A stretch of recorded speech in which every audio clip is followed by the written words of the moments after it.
Lidia, we're live. Ladies and gentlemen, welcome to our panel on structural violence and harassment within the scientific environments. The panel is organized by Policy Working Group of our association, and particularly by Responsible Research Environments Task Force. The task force at present consists of approximately 20 people. Half of them are more or less active and contributed to the polls and to the overall structure and scheme of this panel program. Let me introduce you our speakers today.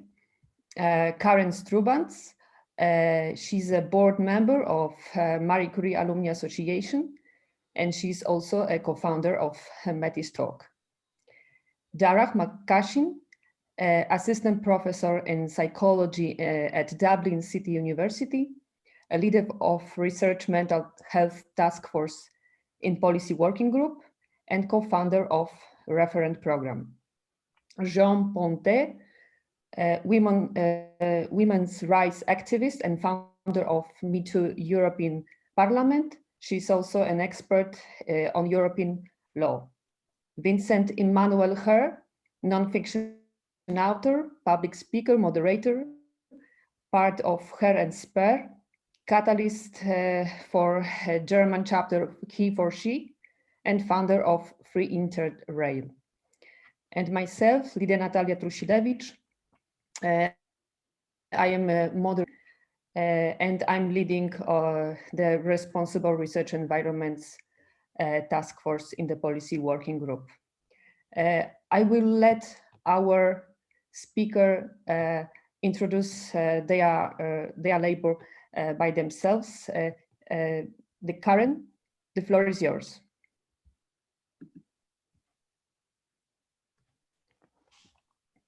Thank you, Lidia. I'll just first find the sharing of the slides.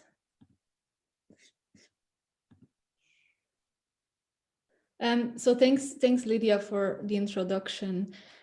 So I'll try to be quite quick here and just kind of give a few key messages from my perspective. And so my background is initially as a researcher. So I was a researcher until about 3 years ago when I moved to become a policy advisor, initially on things related to research culture, and now actually more on environmental policy and health policy. But I'll kind of go back a bit to my background in research culture. So the first kind of message I want to kind of give today is that addressing harassment, bullying, discrimination in research environments should very much be a priority. And just to support that statement, I'm showing here some of the results of the Wellcome Trust research culture research. And in that report, they're really painting quite a shocking portrait of the research environment, where they are actually showing that out of the researchers that they surveyed, many are indicating that they have experienced bullying, discrimination, harassment, or they have witnessed it. And I think what's even more shocking is that usually, almost, well, actually a third of the people say that often leadership is turning a blind eye to these practices. And even 60%, about 60%, both of those experiencing and witnessing it are saying that the perpetrator is actually a manager or a supervisor. So it doesn't seem that only leadership is turning a blind eye, but that they're even responsible for a lot of the misconduct. I wanted to kind of add here that some of these findings have been reflected in previous events of the Marie Curie Alumni Association. So this is just a small fragment of the write-up of an event that we hosted at last year's Marie Curie Alumni Association annual conference, where again, there is mention of these power relationships. So the fact that it's often senior members who are, perpetrating towards junior members of staff. And we added really kind of a layer on international mobility here, because obviously often people who move country and don't have this support network are extremely vulnerable to these practices. So that is an extra layer specifically for researchers who are moving around that makes it even more difficult to deal with these kind of behaviors. My second message following from this is that actually harassment in academia is not an isolated issue. It's an issue that falls within a range of issues that is described under research culture issues. And so I think Lidia in part invited me because of my background of working on a large research culture program for the Royal Society. And so this was really not about what research we do, but about how we do research. So what are the behaviors, the values, the expectations, and the norms in our research communities? And it really showed that a lot of the problems in academia are interlinked, and that rather than addressing bullying and harassment and other issues in isolation, we should look at the system holistically and try to find the root causes that cause a lot of the interconnected issues that we are dealing with. And the main outcome from the program was that one of the core issues that is really connecting a lot of the problems in academia are the highly competitive environment combined with very narrow definitions of success.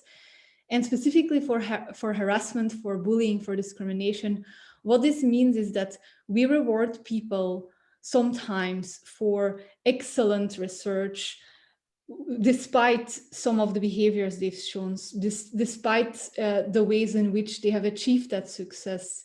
And in our definitions of success, the behavior and how the research is done currently is not integrated. And that is really a structural problem that needs addressing.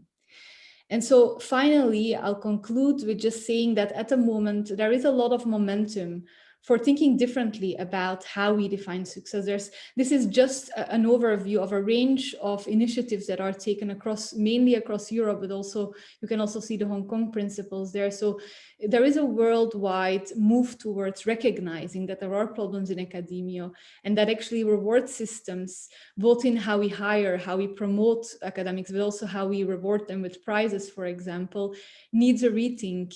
And I think it would be a great loss if we don't use this opportunity where we're rethinking how we reward and what we value in academia to also place at the heart of that a framework that thinks about how we make sure that there are firm sanctions for professional misconduct, and that there are really integrated into the way we evaluate zero tolerance policies for harassment, bullying, and discrimination. And so I would really like to encourage anyone who's involved in these exercises to ensure that that is integrated in our thinking as we have this opportunity. And I'll end there. Thank you very much. Thank you very much, Karen. Darragh, the floor is yours. Thanks, Lidia, and thank you to Karen. That was really helpful starting point actually for where I'll jump in. I'll just share my screen, my slides.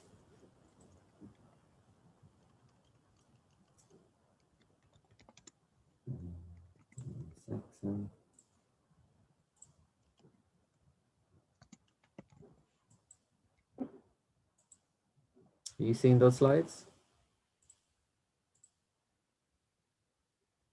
Yeah? Yeah. Great.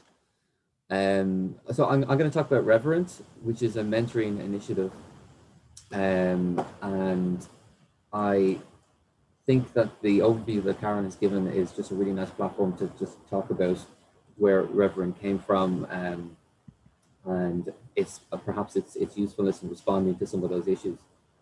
I won't go too much into the research, but there is a lot out there. There's an increasing awareness as regards to the problems that are there. Simply put, if you look at early career researchers, if you look at the types of issues that keep coming up, and we've all heard them in different contexts, and they do vary by region. But the types of mental health problems that are related to harassment, the types of particular stresses that are unique to academia, are having particular mental health effects that are approaching clinical levels. Some of the seminal papers here you see by Trusilewicz and colleagues, and there's various reviews that are highlighting the types of issues that are at play here. Some of the factors are related to how work-life balance manifests in academia, the leadership style, and the various pathways that early career researchers take, and also the different risk factors that are there. There's also been very key policy developments going in a healthy direction. We are recognizing the role of mental health in society more broadly, but then the particular needs, as I said, within academia are being recognized. And some key documents, of course, within the MCAA would be the 2018 Future of European Research Funding, where mental health was specifically identified. It was from this and some of the issues that Karen had highlighted that I suppose Reverend was born within the MCAA policy environment, with the main motivation of just doing something straight away today, something we can do today and continue tomorrow, with the recognition that we cannot change the key macro issues overnight. Those kind of higher level and institutionally driven changes must occur strategically over time. But what can we do for struggling MSCA individual that needs support? So this is where Reverend was born. It launched this time last year, and the whole idea of thinking about mentoring in a traditional sense was seen could be adjusted in such a way that it would function as peer-to-peer support for people within the MCAA network. That was the first goal. The main kind of definition of a mentor would be someone who has more experience or more knowledge in a certain context and willing to impart that wisdom to the mentee. But we somewhat adapted that to say it would be someone that has one form of experience with perhaps psychological difficulties, some issues with workplace harassment, bullying, problematic work-life balances, perhaps earlier on in their career, and their experiences of that would inform their desire to mentor someone that may be at risk of or currently experiencing similar issues. So our training and our I suppose those guided definitions were based on that. We sought to have a strong empathetic listening model at the core of what the mentorship would be, and trying to embed it somewhere within the MCAA environment. I suppose from a mentee perspective, given that it's not an intervention, we were, I suppose, blending the model in such a way that it was one where they were clarified on their own purpose of what could they potentially do within mentoring. How could they leverage mentoring to perhaps understand their options in response to the challenges they're facing, and just to have a supportive and external ear that would not be directive or judgmental. Typically, we would, or we have encouraged that the mentorship would act as a form of a knowledge source. So very often, when you look at the types of options that people have, particularly within the EU environment, there are many institutions and support networks and chapters and lots of often jargon-heavy documents and sources. So another function would be that the mentorship would be able to help that individual navigate those information sources. It's important to say what mentoring isn't, but it's not. It's not an intervention, nor is it a quick fix. So whilst it can be therapeutic, it is not intended to be a form of therapy or an intervention. Given that that Reverend was a pilot project, we didn't want it to be what we were terming an emotional time or resource burden on anyone, because we have to make sure that we're clear on what the goals are, and it was typically people meeting once every 6 weeks or more, and we had a clear kind of code of ethics as well within our training. So we had 12 pairs of mentors and mentees, And I don't have any initial data to present to you because we are collating all that for our second round. But simply put, we had high acceptability and satisfaction with how the model worked. If anything, the pandemic actually helped the online format, because we did have an initial expectation that people would at least meet at the GA and we would try and take lessons from how it unfolded there. But actually the pandemic helped people who are working across, who are mentoring across borders anyway. And so we have renewed interest from both potential mentors, mentees, and also different collaborations. So in terms of next steps, we're looking at, I suppose, a larger sample, but also a greater evaluation process with our second wave. So I'd encourage everyone to check out the Reverend website and on the MCAA page. We're also looking at key collaborations with important groups such as the Research for Mental Health Cost Action. The Cost Action has been launched across Europe to try and address these issues at a local and institutional level. So that's Reverend in a nutshell, and I think it's only one part of the jigsaw in the context of our discussion here today, but it is a very interesting model in terms of those particularly at risk or currently experiencing bullying and harassment. It's a very helpful model. So I look forward to chatting with you all further. Thank you. Thank you very much, Darragh. Jeanne, the floor is yours. Thank you very much, Lidia, and thank you, Darragh and Karen, because it was really, really interesting. And I think we can all agree that after the hashtag #MeToo arrived, be it in politics, in businesses, or in the research and scientific environment, we needed to move forward. Like, awareness was good, but structural change were needed. And I'm going to speak about the political world and my experience in the European Parliament, but I can see already some link between the research world and the political world. Like, for example, the highly competitive environment you were describing, Karen, the long working hours that make sometimes difficult the work-life balance, the fact that you also have an imbalance of power relation between senior position or top management or top political leaders and junior assistants that are mostly women, that create, of course, vulnerability. So there are a lot of links. So I hope that my experience could bring something to the debate today. So when I started working at the European Parliament, I was 23 years old. And I realized that I was accumulating a double penalty. I was a woman and I was, in addition, a young woman. And what shocked me the most is that, like, older colleagues were telling us, for example, who to avoid in narrow corridors or who to avoid in the lift because of some men having wandering hands.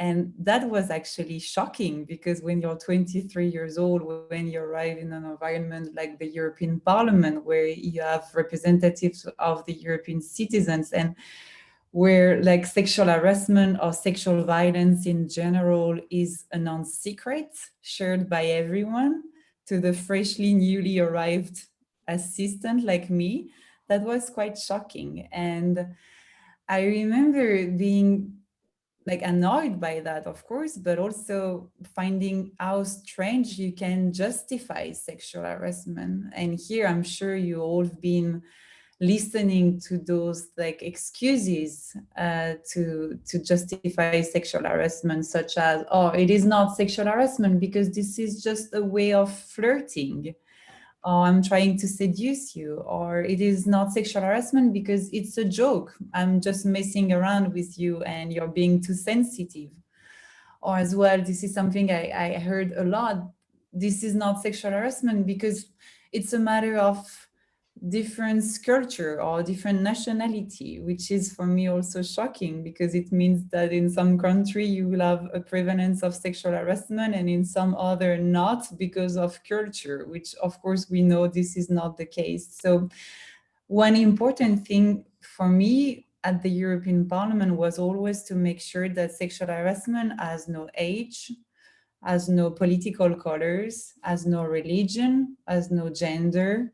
Sexual harassment has no political color neither, and no nationalities.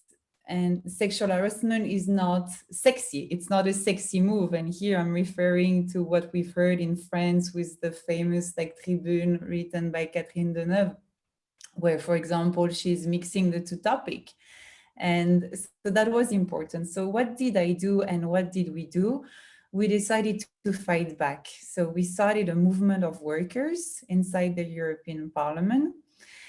We were from different work contracts, different nationalities, different age, and our aim was to fight for a better and fairer workplace where we could properly tackle sexual harassment, because we know that in our daily life, it's difficult sometimes to justify, to define what is sexual harassment. And it's even more difficult when, for example, you have people telling you that it's not sexual harassment. So one first tool was to inform all the workers of the institution about their rights and making sure they also realized that it was not an appropriate behavior, because you were, Karen, mentioning the position of vulnerability.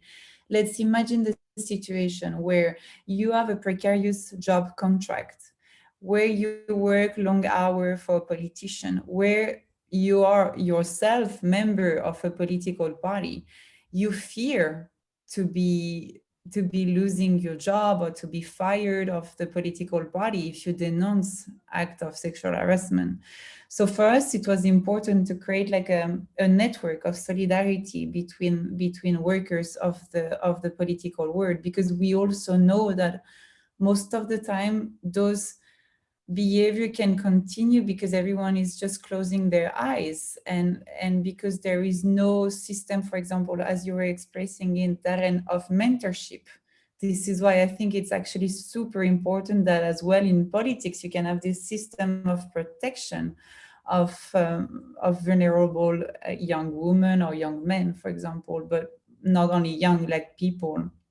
And something we did realize as well is that when you arrive in Brussels and you, for example, don't know French or Flemish, you don't know anyone, you just don't know where to go to get help. So what we did as well as Me Too EP, our movement of workers, was to make sure to publish testimonies of sexual harassment in a blog to just show a reality, to make sure that create virtual circles in making sure workers understand that what they are living through is not appropriate and the shame is not on their side. And what we also did is that we provide help, and that of course was important, because you cannot denounce a reality without giving help on how to make sure you have the medical support, the psychological support, and the legal support as well. So since then, we've been working to make sure that the European Parliament could change the structure in place, because we were actually really fed up of hearing that parliamentarians were immune, or there were this culture of impunity, and in politics it's quite common and it's quite current, and silence is dangerous for victims of violence. So since 2018, we made sure to change the rule internally by providing a mandatory training for all the workers of the Parliament. So today, a person who signed a contract to work in the European Parliament will have 3 hours training on respecting dignity at work, which include sexual and psychological harassment, to make sure that we have a strong protection, we inform the workers about their rights, and we inform also where to go and seek support. So that's the first thing we've managed to do. The second thing we managed to do was to put in place confidential counselors, because as you were saying, Darragh, and I think it could be linked with the mentors you were explaining, because those confidential counselors are trained by therapists and by doctors specialized in violence at the workplace. And they are supposed to be the first interface to go to in case of violence. which is for a big institution like the European Parliament, where you have more than 7,000 workers, is absolutely crucial. So that was the second thing. The third thing we made sure is that the most important thing we have to collectively address is how to make sure that victims can seek justice, how to make sure we can also fight back the culture of impunity. How can we make sure that the perpetrator, that is more often known by everyone, is also not in a position to deal inappropriately with someone else? So how to seek support. And a good important thing was just to say, we are going to reform the anti-harassment committee with trustable experts. So that is in a nutshell, and thank you very much for your invitation. Thank you very much, Jeanne, for this very complex responses, and also timeline of all the and the details of how the movements has started, especially. Vincent, the floor is yours. Hello, good morning, everyone. Thank you so much, Lidia, for having me be part of this important discussion. Yeah, as you mentioned in the introduction, I'm working with He for She in Germany. He for She is a UN Women campaign that aims to activate more men for the quest for gender equality. I think it's very interesting, the topic we're talking about, and I feel like I've already learned a lot from the previous three speakers. And really, when you look at sexual harassment or structural violence, in particular in the scientific community, that's actually the topic that got me interested in the topic of gender equality in general many, many years ago. My mother is a university professor, and by the time she became a tenured professor, there was only a very small share of women who held such high positions in the German academic system. I think it was just 12 or 13% when she became this university professor. And already when I was a child, she would tell me and my sister about how, or what kind of harassment and structural violence she faced at the university. There was her male colleagues who tried to prevent her from getting a job at a certain university, or who quite literally would tell her that she doesn't belong into the academic world, but she should be home with her kids and take care of them. And so growing up with that, I realized very early on that there is a real problem with women who try to, I guess, have a career, or who follow a career path, particularly in male-dominated areas of life. I also saw from my dad, who supported my mom very much, that men can be supportive of women and don't just have to be the problem at the workplace. So I think I kind of saw two models of also how men can contribute to the solution or contribute to the problem. And I think this is a little bit why I like He for She so much, because He for She really aims to promote for men to be part of the solution and not just being part of the problem. I want to echo a few things that particularly Jeanne just said that I think are very worth pointing out maybe again. I'm not in the scientific community myself right now, but in my capacity as a He for She catalyst in Germany, I often go to universities or organizations or even ministries in the government sector, and we talk with sometimes mixed groups of female and male employees, sometimes just male employees, about questions of feminism, of sexism, of sexual harassment at the workplace, or just structural violence in general. And it is quite interesting what we're seeing there. And I think I would describe the biggest problem is not just the structural violence itself, but it is what I would describe as a non-involvement or non-interest of most men in these places. So I think I would argue, by and large, the majority of men in workplace do not actively or consciously contribute to structural violence. They don't want to, but often by being silent, they indirectly contribute to the problem. And I think that's why I guess, Jeanne, what you've been doing in the European Parliament is so important, pushing for these training sessions, pushing for opportunities to I guess, kind of create the sensibility a little bit around this topic. My experience talking with men has led me to realize that a lot of men don't really understand maybe how big and how serious this problem actually is. And the solution that I think we have found, which is not a perfect solution by any way, is by to encourage also more men to talk with men about the subject. It shouldn't just be a topic that is only brought up by women, whereas only women saying, hey, we have a problem, we got to do something. It has to be a topic where men get involved as well, and they talk with men about it. And just maybe one thing before I stop my little intervention here. Often when we work with all male groups, it is quite interesting what happens the second the last woman leaves the room and the door gets closed. The conversation changes. And there's so much prejudice. There's so many stereotypes about feminism. There's so many stereotypes about affirmative action, all these trainings that are so important. And we as he for she catalysts try to work through these, I guess, stereotypes or these wrong perceptions with these men.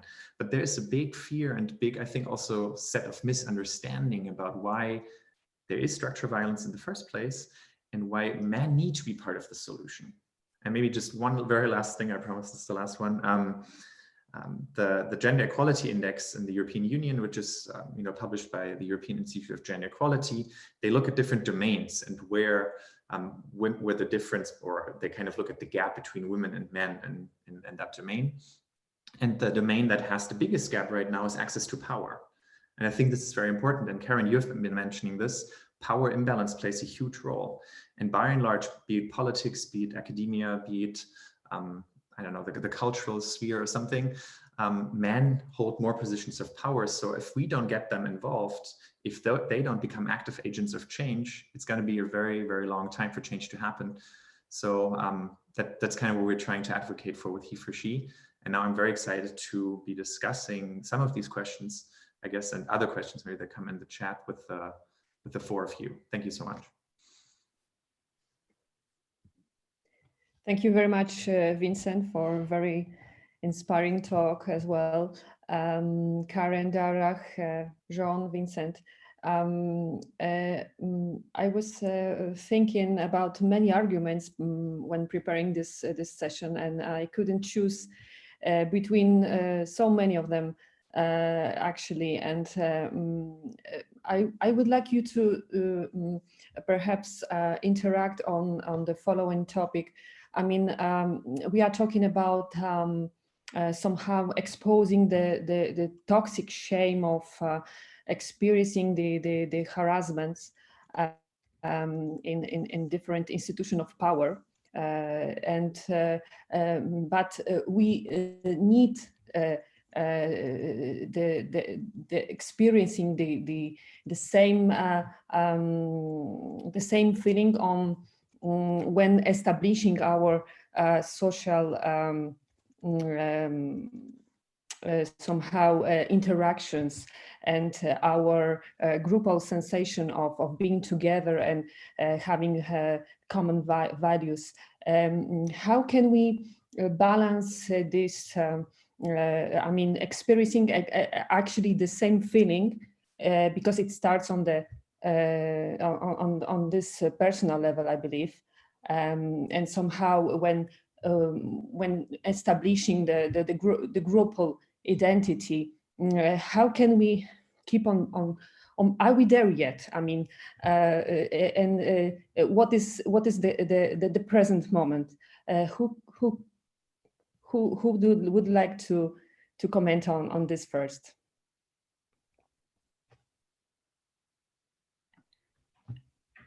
Thank you, Lidia. If I may, I can just give one little experience from our side. What we realized is that collectively we were stronger to challenge the status quo, because most of the time we are talking about status quo and how difficult sometimes the structure can be changed.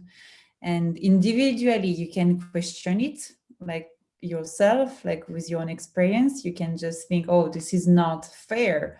This is not how I see the society. This is not how I see politics. This is not how I commit myself to that job. So that was my experience. Like individually, I was questioning it, but collectively with this movement, we were stronger to challenge it, because we we've managed to be, as you were mentioning it before, this is an holistic question. Therefore, you need to have an holistic approach in fighting this structural violence, for example. So that's also why, like, maintaining an independent movement, being in a collective, representing as many people as possible in all their diversity was for us essential to move forward. Maybe if I can just add to that, I would totally... Vincent. Thank you. Yes, I would totally agree with that. I think often the problem with tackling structural violence, at least from what I've heard, and I have to say, as a white man, I don't experience that kind of structural violence usually myself in the environments that I'm engaged with. So usually what I'm talking about is more what I've heard, mostly from women that I've talked to. But what I have heard is that often when women experience some sort of sexual, maybe not sexual, or some sort of harassment or some sort of discrimination in the workplace, the first problem obviously is this discrimination or this form of violence itself, but the maybe sometimes even bigger problem is the silence that nobody seems to care or nobody seems to notice it. And so then it becomes normalized, right? You become belittled, you get paid less, you might even be sexually harassed or something, and nobody seems to notice, even though they technically saw it. And I think this culture where we don't speak up, particularly men, but I think everybody, is very, very detrimental to a good work environment, be it in politics or be it in the research sector. So I think establishing some sort of structure, some sort of group systems or some sort of methods to make sure that people who become targeted by this do not feel alone and don't be made to think that this is just an individual problem that they have to deal with, but this is a bigger problem that they're not alone in. I think that is a key point in addressing that. Mm-hmm. Thank you very much, Vincent. Karen, Darragh, can you relate?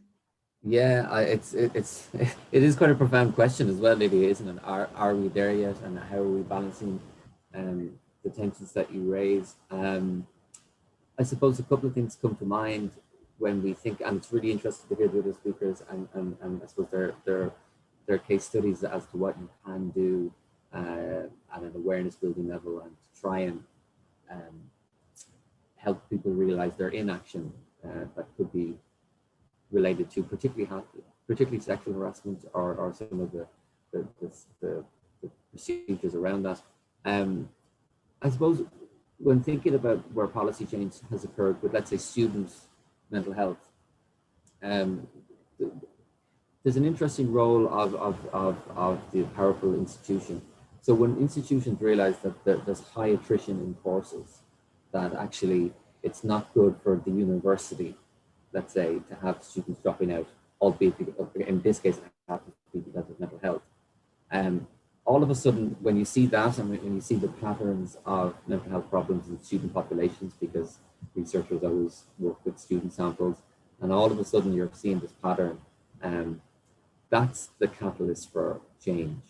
And I suppose the UK has done excellent work in this area, and you're seeing that there's an expectation that institutional cultures need to change and that they're evaluated on the procedures for students. They're evaluated on how students feel they are supported with mental health, and that's changing a bit. And I think we probably need to have that across many different areas.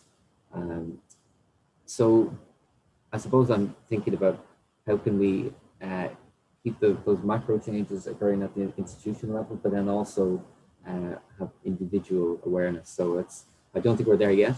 And I think it varies certainly across regions and across different types of harassment, bullying, and sexual harassment and mental health. But we are slowly building different lessons, particularly from awareness campaigns. So we need more of it.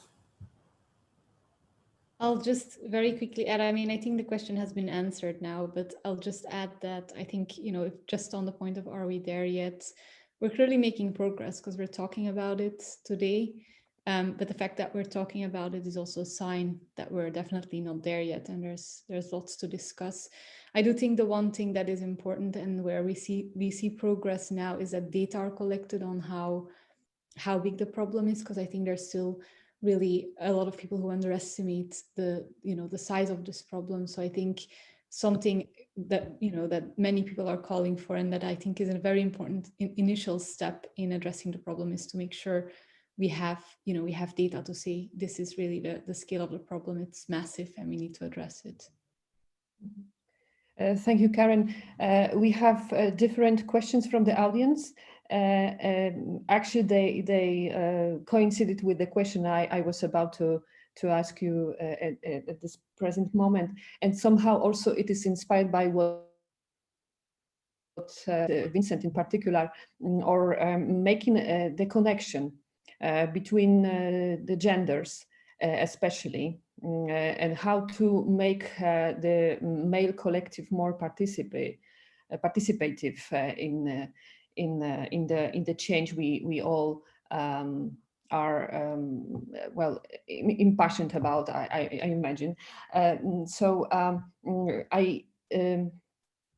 understand that, for example, the Me Too movement, not only for the European Parliament, but on the international level, was a part of somehow of the diagnosis we have, because this is like the very core of our being on this world somehow, and we are absolutely driven by our basic instincts as well, and they are there, and we are trying to establish some culture about it in a very simple words. I'm only an engineer, so perhaps that's the reason of the simpleness of my intervention. But I was thinking about all these perpetrators, how they are called, for the people that actually cause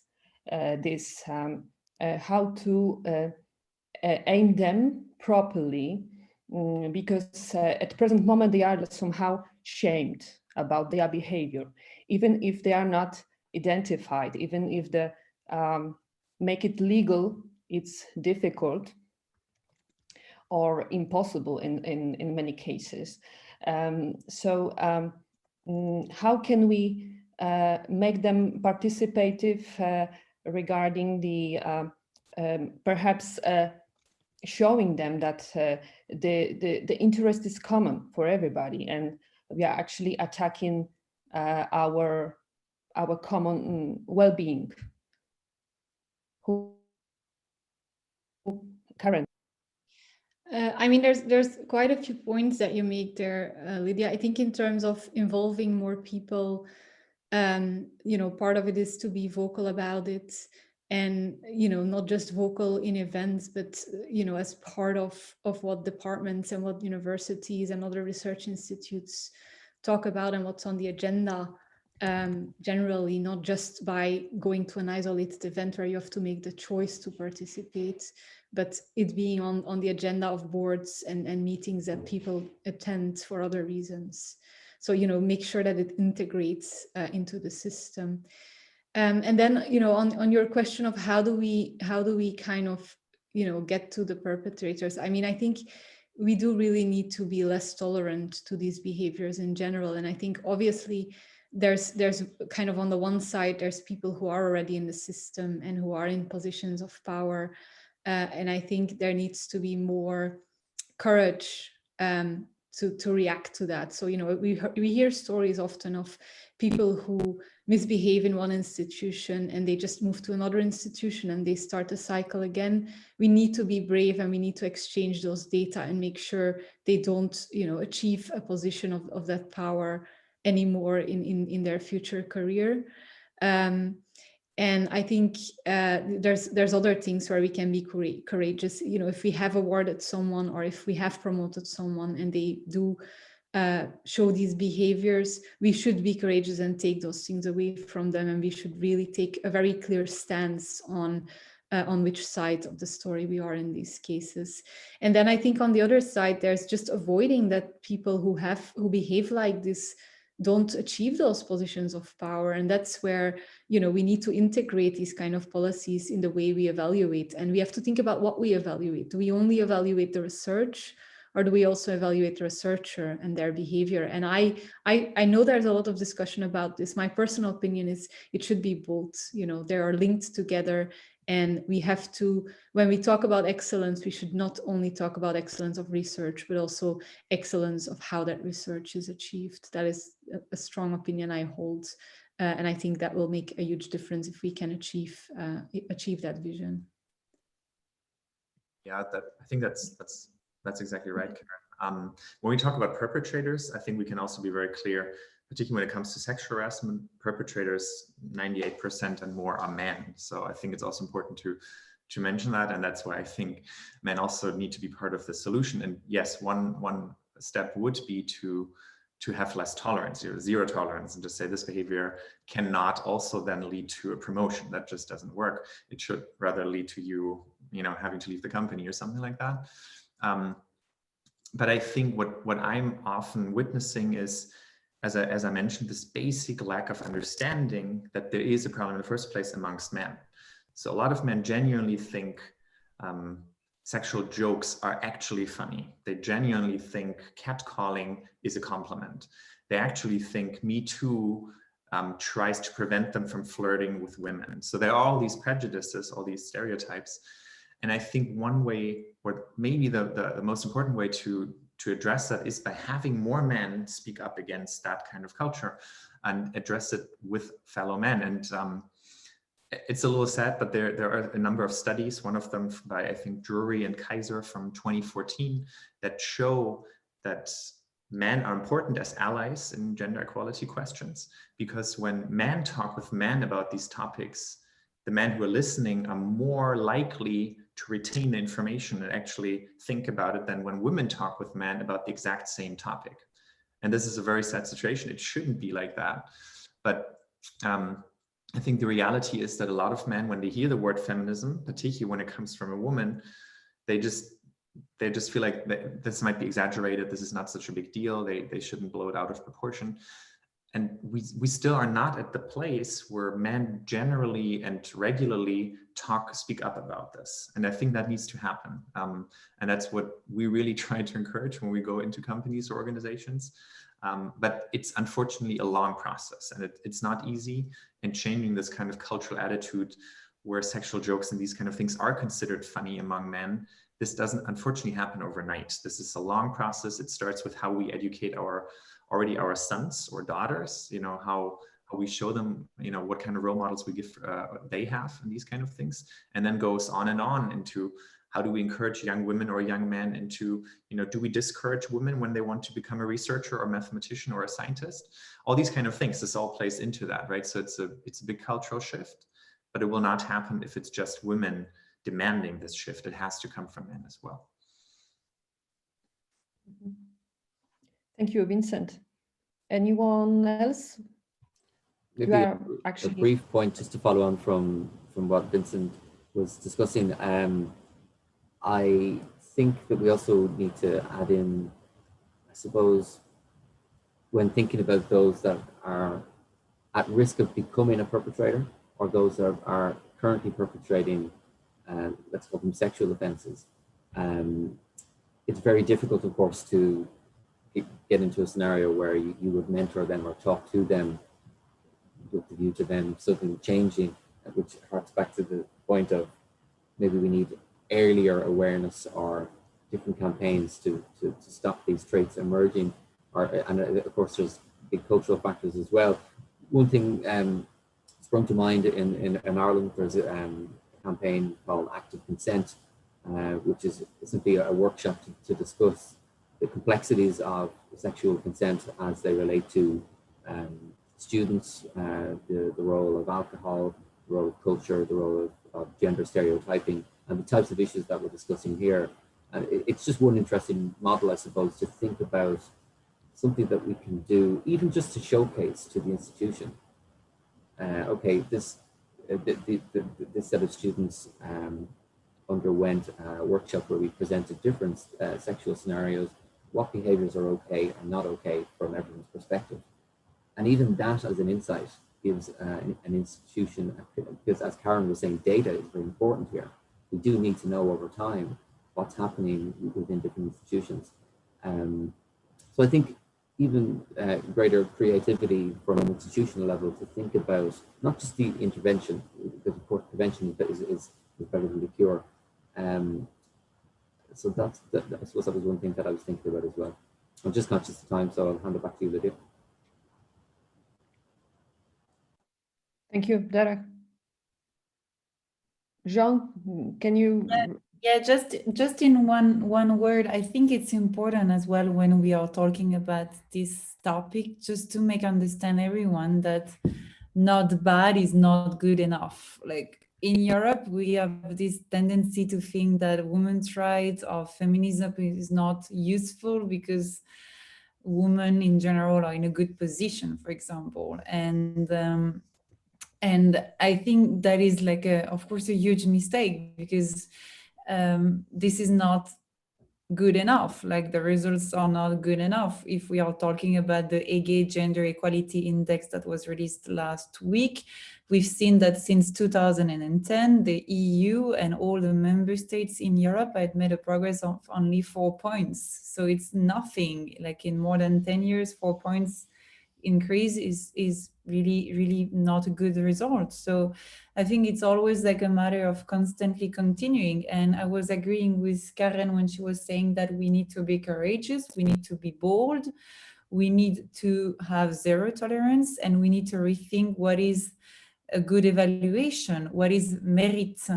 And in politics, for example, like we need to make sure to have dissuasive effect, and dissuasive effects will be sanctions, because this is not possible to have politicians using immunity as a way to continue acting really bad toward their staff, for example. This is not possible. And moving the problem to another service or to another unit is not solving the problem. And by also making sure you have dissuasive effect within your enterprise, within your institution, within your university, you will also build up the link of trust that is most of the time lacking.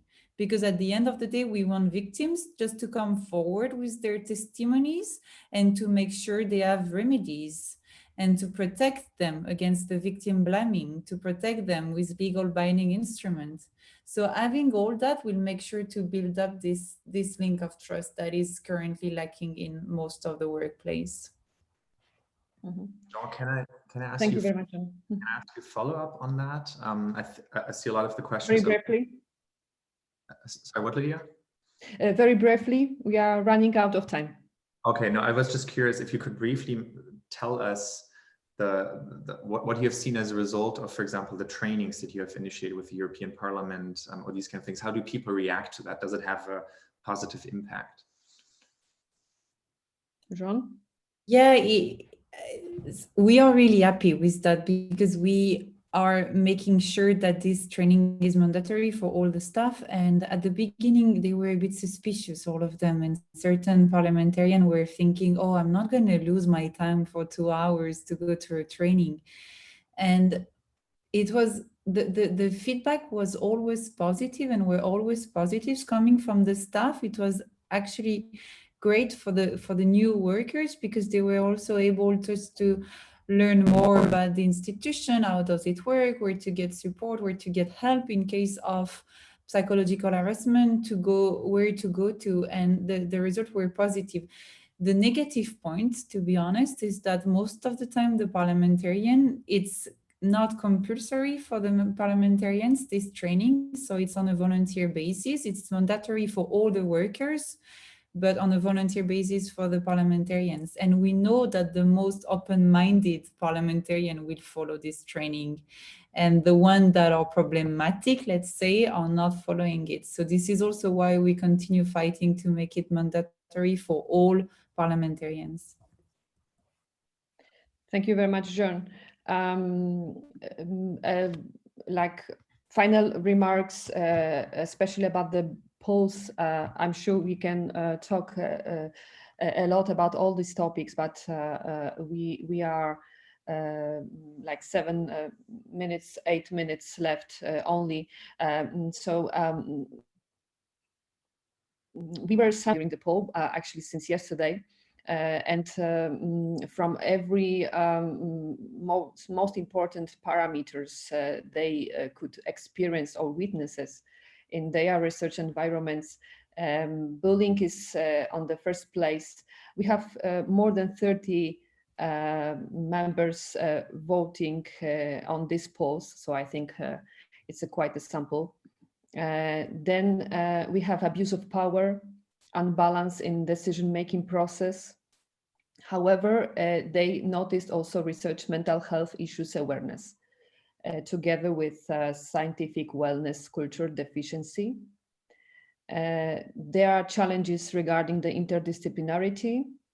And of course, most of these environments are exclusively very goal-oriented environments. I was thinking about some final comments. We all represent here our activist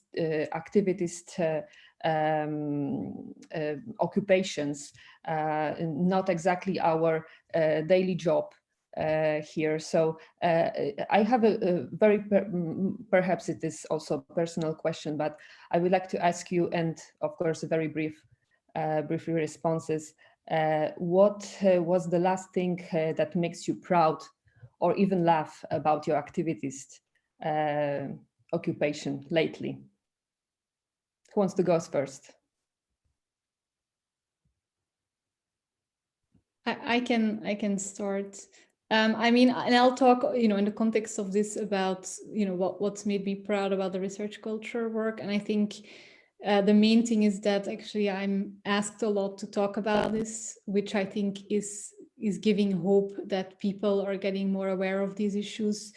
And especially it's often actually young researchers who are asking to learn more, which, makes me very hopeful about the future, because I am hoping it's those people who are engaging on this who will be the future leaders in these environments. And I'm hoping they'll take the lessons they learned today and stay close to their beliefs when they reach those positions where they can make a difference. Thank you, Karen. Darragh. You're putting pressure on me to think of a joke with such a sensitive area, so I'm not going to try. But what I will say is, completely just steal Karen's point about once you simply say, you call a problem out and say that we need to do something, you'd be surprised the amount of voices that approach you in different ways. And this is across the network, across hierarchies and stuff like that. So I think that speaks to the fact that people are aware of the problem and we need to do something better about it. Now, all the restraints that and barriers that we've addressed are still there, but I suppose pride does come from the fact that of the people that are fighting the good fight, we will make a lot more progress.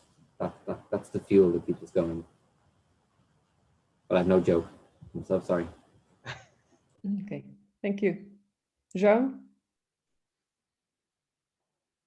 Thank you, Lydia. I think I will not have a joke neither, but what I'm the most proud of during this great adventure with the movement Me Too EP was to bring kindness in a political word. And that is something that I don't know if it's the same about you, but when we talk about being gentle and being kind, sometimes it's seen as like a weakness. And we've managed to bring kindness into this political world. And that was actually, I think, one of my most like wonderful adventure, because it was not necessarily like easy. We had to struggle a lot and we received a lot of pressure. but we've maintained this kindness and this solidarity between us. And that, I think, is always priceless when we want to change a structure in place. Thank you, Jeanne. Vincent. Sure, thank you. I really like the point on kindness. I think that's a really good one. What gave me a lot of hope recently, together with my colleague, I'm working on a new book on concrete ideas on how to improve the European Union. And they are not necessarily our ideas, but we have been, before Corona, doing a lot of traveling in Europe, have been doing a lot of interviews and research. And there's so many wonderful people out there who work in all sorts of different fields and have really good ideas, who are working selflessly to promote topics, to promote democracy, to promote rule of law, civil society strength, and all those kind of structures. And seeing that and bringing that together in this book has been very beautiful and very inspiring, because there is great ideas out there. And I know today we talked a lot about problems, but I do believe there's also a lot of people, including the people here on the panel and many, many others, who are doing a lot of good work and are doing it not for personal gain, but because they believe in it. And if at all, I feel like that tendency has increased in recent years. That's at least my feeling. Maybe that's just maybe it's just a fluke. Maybe I'm misinterpreting that. But my feeling is that people are looking more at a broader picture, at the common good, what they can do, and how they can be part of positive change. And I think that is definitely something to celebrate even. So we have a lot of work to do, but I also think we have a lot of ideas that we can use to tackle those problems. Thank you very much, Vincent. I would like to inform, I'm not sure you are aware of this particular data, but today is 153 years since Maria Skłodowska-Curie was born. And she used to say that nothing must be feared on this world, it must be only understood. And I think we are on a way of establishing new leaderships, schemes perhaps, and absolutely new research cultures, not only in the research environments, but without losing this external perspective and reference. Karen, Darragh, Jeanne, Vincent, it was a great pleasure. Thank you very much for attending this invitation, this event. I hope for further collaboration in the future. Thank you. And thank you, Lidia, for organizing. Really Thank you very much. Thank you. Bye. Bye. Okay.